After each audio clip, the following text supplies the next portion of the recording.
Now, one would probably never have thought about the correlation between Jagba, which is a word that refers to migration of people for greener pastures, and the currency devaluation. But here we are. Now, the Apex Bank's boss hinted at this right after he said the high cost of living remains a concern, adding that the Central Bank of Nigeria is doing all they can and working to bring lasting solutions and, of course, bring down the inflation to 21.4% through improved agricultural productivity. Explaining further, he said there's increasing demand for dollars, with an increase in Nigerian students studying abroad projected to have exceeded 100,000 by 2022. Now, giving this data, 26 or $28.6 billion education and medical tourism are also leading to increasing demand for dollars.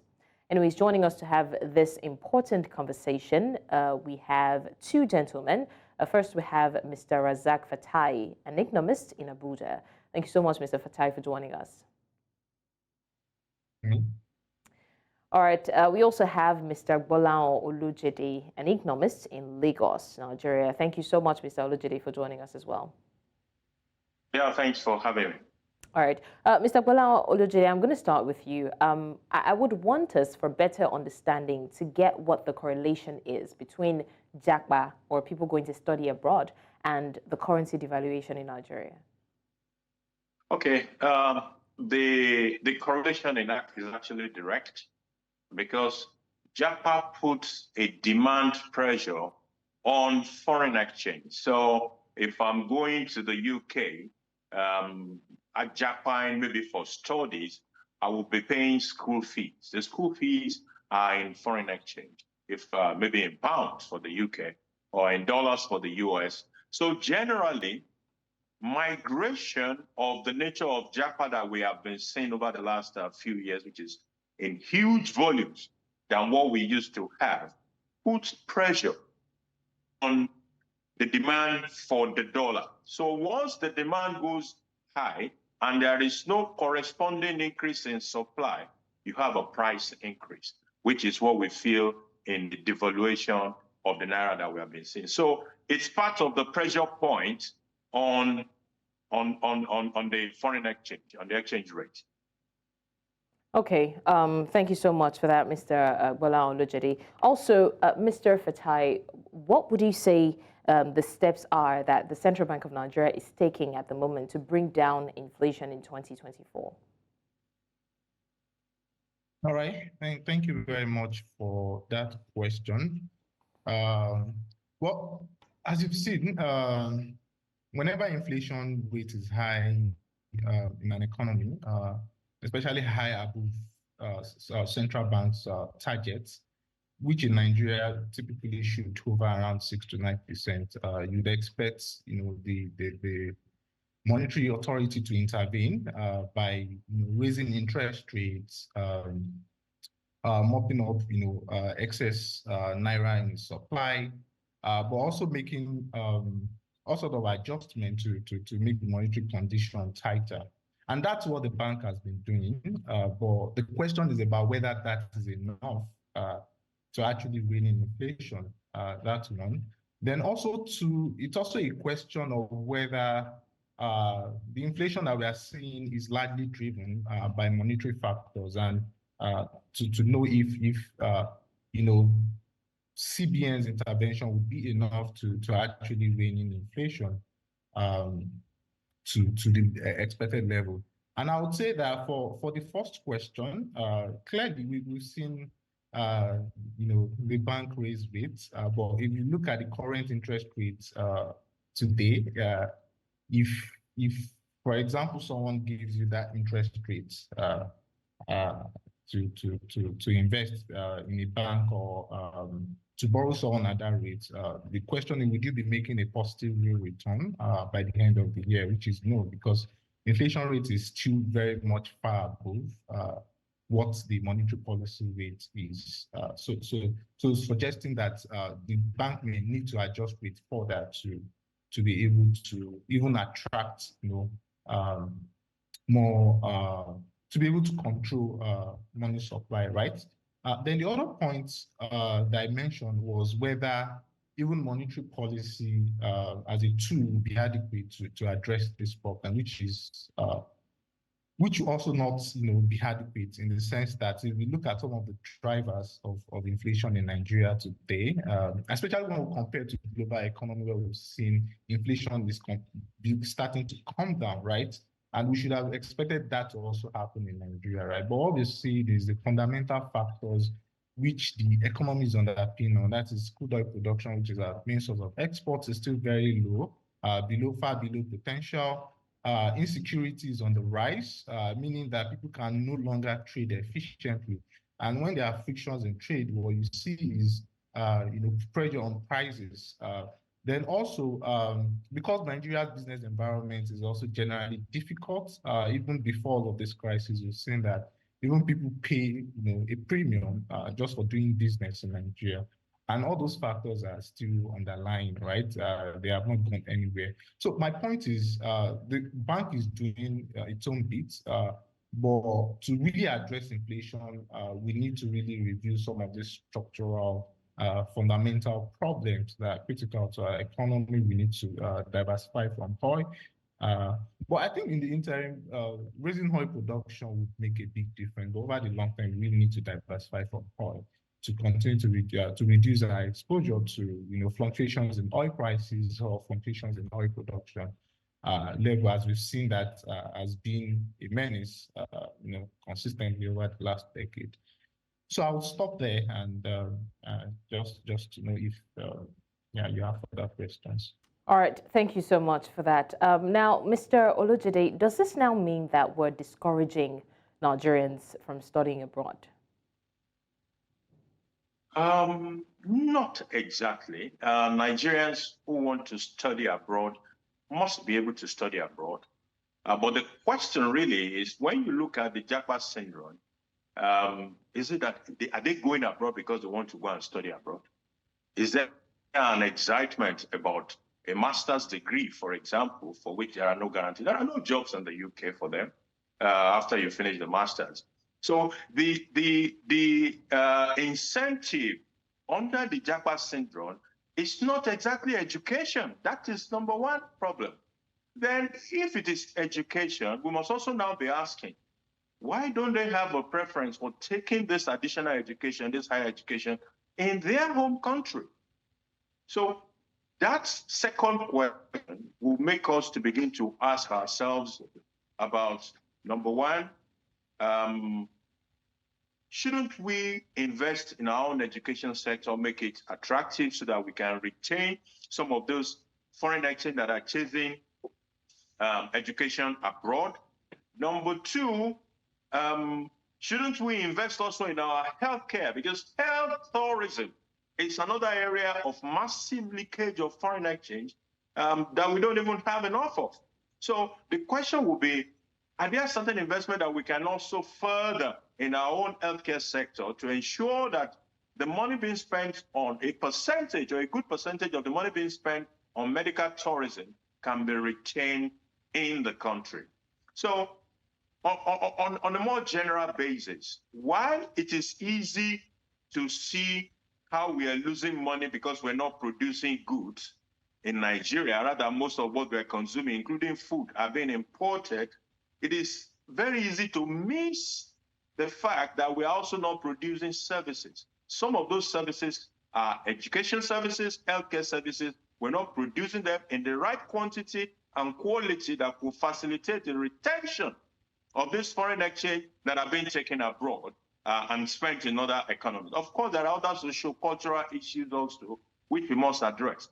A very good example is people will tell you that I can't eat Nigerian rice, and you're wondering, what exactly is the problem? Is that supposed to be a status symbol that you can't eat Nigerian rice? I once traveled with a boss of mine, went to South Africa, and when we were coming back, he had these bags of beef that she was bringing back to Nigeria. And I had asked her, why are we taking all this out? And she said, look, the Nigerian beef does not have the same taste and texture as this one. And that's why she would prefer to buy the beef because she has an hotel anyway. from South Africa and bring it back to Nigeria. So we must ask ourselves, upon all the cows that we have in Nigeria, what does it take to produce that kind of a cow that they have in South Africa, so that the people who are importing cow from South Africa will stop to import cow from South Africa? So this consumption of what we don't produce, both in terms of goods and services, are major leakages to our hard-earned foreign exchange, and we must do something about it to help the stability of the Naira, reduce this volatility that has been eating us away, and have a reliable and dependable, strengthened Naira that we can all be proud of. All right.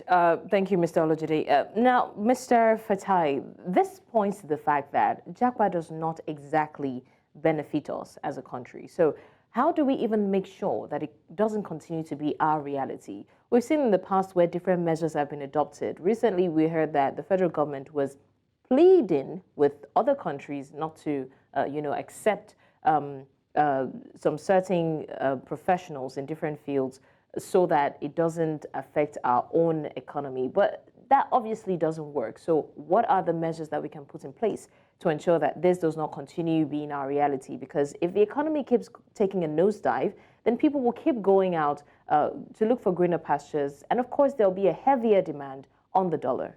What do you think? All right, thank you. So I think at this point, I would like to provide a bit more context to what has been said by the other discussants, to say that the Japa trend that we're seeing is, beyond the fact that we've established that it puts some pressure on foreign exchange, but it is just a symptomatic, it's just a symptom, right? There are bigger problems that is resulting to Japa. And I want to say this because Nigerians going abroad to, gather more further education is not necessarily because they want to be better educated per se, but it's also because, with the current level of education they have, and also the level of opportunity within the, Nigerian economy, you would agree with me that the current level of opportunity is very low, right? Even after many years, or 10, 20 years, you see people, very brilliant and smart, earning, paltry sum of amounts, which is even a struggle for them to take them. And we can see this even in our education sector, where professors currently even earn below $1,000 a month. So, and that is really sad, right? So going forward, so if we want to stop the Japa trend, essentially what we need to do is we need to create opportunities, right? So it's not just about upskilling the workforce, we need to create opportunities. And for us to create opportunities, we need to go back, right, to the basics of doing business. And what are those basics, right? For a Nigerian graduate or a Nigerian startup or business who wants to, do something, solve a problem, we need to begin to see more consistency in policy that helps them to thrive, right? It's not, we don't want a situation where, government gives a particular signal, another government comes in 4 years later and changes, the tide, right? We don't want to see that anymore. Next, insecurity, I mentioned that's something that we need to deal with very urgently, right? We need to deal with it decisively and urgently, and also use measures, right? Soft measures that would also help maybe even combat some of this, would I say criminal, people who are perpetuating this insecurity to give up arms. But more importantly, we need to, push a lot of broad-based reforms that would help boost access to affordable electricity. Electricity cost is still very high. We need reforms that would help reduce transportation costs significantly, right? In fact, before the Nigerian government removed fuel subsidy, right, which we were enjoying for, evidence has suggested that the cost of moving goods in Nigeria is about 5.8 times that of the United States, right? And with removal of subsidy, I can imagine what that estimate would look like right now. So, which means that there are so many frictions in our transport system that we need to revisit, right? Providing adequate, rail infrastructure, connecting this infrastructure to farmers, making sure that we're able to aggregate farmers in a way that reduces costs and ensures economies of scale. So essentially, for me, it's about just revisiting those ease of doing business indicators, right? And being decisive and being consistent with this reform. That's really what will take us out of this mess. So all these, monetary policy, well, they are good, but without good economic fundamentals, right? Without good policy, fiscal and structural policies, right? Without strengthening the capabilities of our institutions to be able to deliver, public service in a way that helps to aid growth, right? If we don't see all of that, what we'll continue to see, I believe this JAPA is probably the beginning, right? We might continue to even see, more challenges that could worsen poverty, that could elevate insecurity, and make life generally more difficult for people in the country. Well, I believe that's not the path we want to take, right? So now it's left to the government to do the right thing, and the window of opportunities is actually reducing, right? So it's something that needs to be done, like, as a matter of urgency. Thank you. All right, thank you so much for that. Let me come back to you, Mr. Olojede. What would we say are the potential consequences of currency devaluation, especially for the average Nigerian citizen now? Well, the consequences are out there. We've seen prices of products and services go up dramatically. People's disposable income have reduced because the amount they used to spend even on the basic needs like food, shelter, and clothing have gone up dramatically. So their capacity to even have an investment is curtailed. When you have an economy where people cannot make investment, you create a poor savings culture, and that will affect the entire economy because investable fund is also curtailed by virtue of that. So there will not be enough money for entrepreneurs to do what they need to do, and all this could lead to further poverty, or will lead to further poverty in the country. Therefore, it is important that we're able to do something first about stability. There's also typically a mix-up about which one is more important. Is it the exchange rate itself or the exchange rate stability? The reality is that the stability is the number one, which means you don't want to go to the market yesterday and something is and dollar is 10 naira, and today it has become 12 naira. So it must first be stable. Then when it is stable and businesses are able to plan, individuals are able to plan, then we can build products and services that we can offer to the world, and we can begin to strengthen our currency, as the case may be. But as it is right now, it is very bad for the economy. Disposable income is at the lowest step. Even the basic need, the capacity to meet basic need is heavily challenged.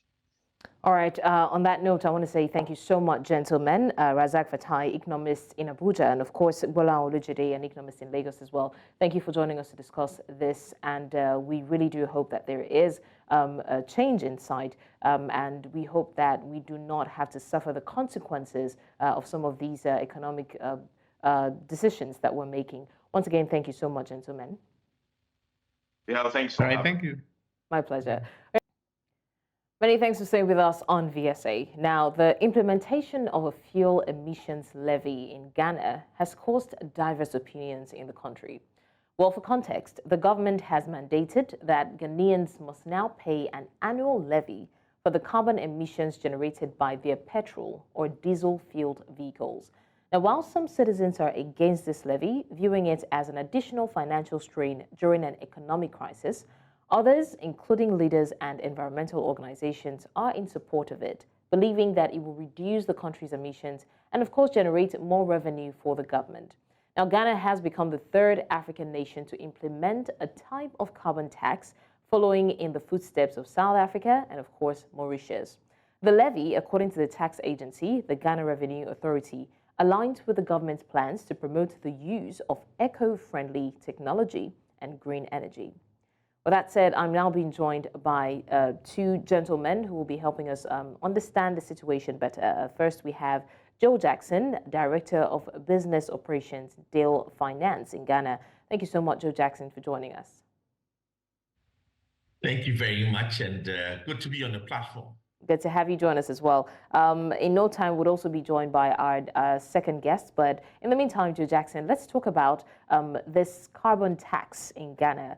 I think the first question is going to be, how do you think that the fuel emissions levy implemented in Ghana will help the country's economy, especially in this era of, the economy taking a downward turn? How do you think this will help? Well, you got to look at it in two ways. First of all, in theory, the emission tax is beautiful. It allows us to be a greener country. It will punish those who are emitting large amounts of carbon into the environment. But then you've got to look at this economy that is plagued by extremely high inflation, exchange rate volatility, high interest rates, high unemployment, slow growth. So when you implement a tax like this, which seems to hit the poorest of the poor hardest, the vulnerable hardest, then you have a situation where we're going to raise up our hands and say, sorry, you can't do that. You've hit them with taxes, VAT on electricity at the bottom of the pyramid. You've hit them with so many indirect taxes. Shouldn't you be raising taxes and revenue for the government from direct taxes, taxing the rich? That's the question. Should we also have another indirect tax that hits the poor harder than it hits the rich? Should we have another indirect tax that is regressive? Those are the issues that you have to deal with. So you can talk about all the nice things about a green tax and how the government needs revenue, but is this the right way to raise revenue? That's the question that we are asking today. All right. Still talking about the effects that this will have, I want to know, how do Ghanaians feel about paying an annual levy for the carbon emissions produced by their own vehicles? Oh, they feel awful about it. Remember that this is a regime where it's tax after tax after tax after tax. So what the Ghanaians feel is, if Ghanaians feel assaulted from all ends by taxes, niggling taxes, big taxes. So this is not going to go down well at all. It's not going to go down well at all. And I'll put it in the same class as the e-levy, which is a tax on mobile money transfers, the same class as the tax on electricity, and you could go on and on and on. It's about a populace that feels that it is being assaulted with indirect taxes. It is about the tax net hitting either indirect or the same people all the time. And there's a sense that the rich elite don't pay their fair share of the taxes. Right. Looking at some of the disadvantages of this tax that we have somehow mentioned, why are some citizens in full support of the fuel emissions levy if it's not going to be very beneficial to the people of Ghana? Oh, listen, like I said, the theory is good. If you agree, if you're worried about the environment, this is a good tax. But when the vulnerable are concerned about mundane issues like food in their bellies, a place to lay their head. Listen, I'm not sure your green policies are going to be received kindly at all. Okay. What impact do you think that the government now, think that it will have on the revenue that is being generated in Ghana? Listen, the government is desperate for revenue. It has to increase revenue.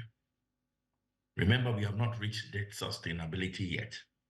Debt sustainability just talks about our ability to service our debt. And despite a domestic debt exchange program, despite an agreement with our commercial foreign debtors, the IMF just said to us in the last couple of weeks that we still have not reached debt sustainability. This government, the public purse, is desperate for revenue and will take it any which way. And that's why there's a sense that we are being assaulted by taxes each way we turn.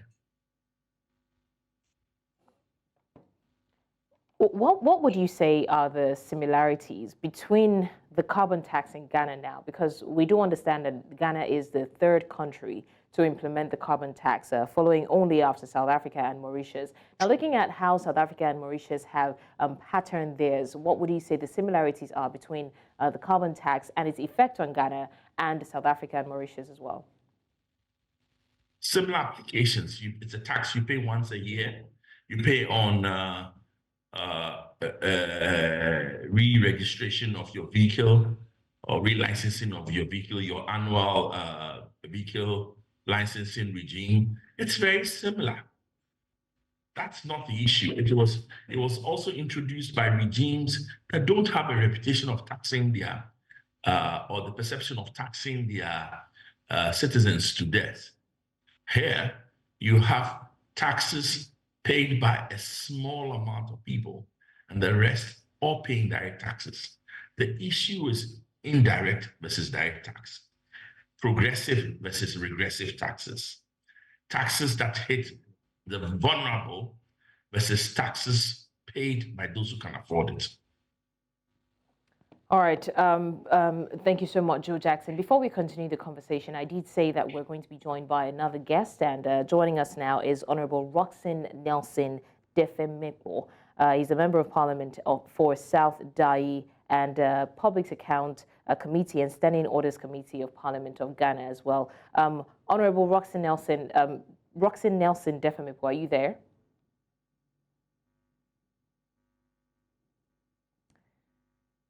Okay, well, wait for Honorable. Honorable, are you there? I cannot hear you. Can you say that again?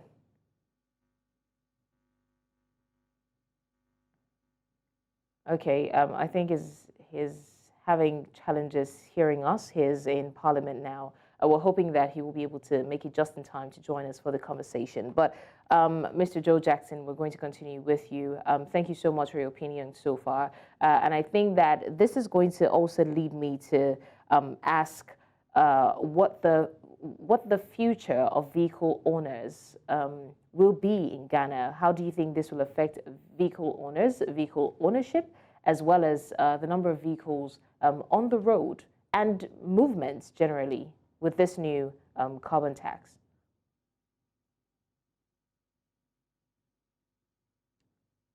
Mr. Joe Jackson, are you there? All right, while waiting to fix the audio challenges that we're having with our guests, we're going to go on a very short break. And when we come back, don't forget, we're talking about the carbon tax in Ghana and how it's going to affect not just the government or the economy now, but also the common man in Ghana. Do stay with us. We'll be back. All right, thanks a lot for staying with us. We're still talking about the carbon tax that have recently been implemented in Ghana, and this is following after South Africa and Mauritius as well, making Ghana the third country to implement such tax. I still have my guest with me, Mr. Joe Jackson, who is the Director of Business Operations at Dale Finance in Ghana. Thank you, Mr. Joe Jackson, for still staying with us. Thank you. All right, Mr. Joe Jackson, before we went on a break, I was trying to find out what this or how this is going to impact vehicle owners, vehicle ownership, and the number of vehicles on the road, as well as movement in general in Ghana with this new carbon tax. Well, first of all, to be honest, it's the irritation of the tax and not the actual impact. I doubt whether the tax will reduce the number of vehicles on the road or have any significant impact on transportation. But it's just about the irritation. Here the government goes again. It's imposing another tax. Here we go again. We are being taxed to death. Here we go again. Taxes from all directions. Here we go again. We don't even know what our taxes are being used for. That's the irritation. But in real terms, I don't think it will change much. All right, thank you for that, Joe Jackson. And I think I like that you kind of hit the nail on the head with that one when you said we don't know where these taxes are going. We don't know where the monies generated are going. And that's going to lead me to my next question. Let me try to push this question over to Honorable Roxanne Nelson. Honorable Roxanne Nelson, if you can hear me, we're talking about the impact of carbon taxes. And just like Mr. Joe Jackson has said, the irritation is not that it's going to significantly affect the number of cars on the road, but the major challenge is what the money is used for. This is no doubt going to generate revenue for the government. How do we ensure accountability, on the part of the government to make sure that the money generated is used for something beneficial for Ghana as a country?